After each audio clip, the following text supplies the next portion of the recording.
busy today, putting up 3 siren and light stations along the 1.5-mile long Seaside Park boardwalk. The town can program the sirens to go off whenever lightning reaches a certain radius in the area from dawn to dusk.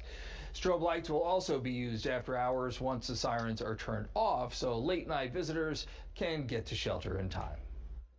Our goal is not to let people know that the storm is here. Our goal is to let people know that the storm is approaching, to give them, and obviously our lifeguards as well, plenty of time to get to safety.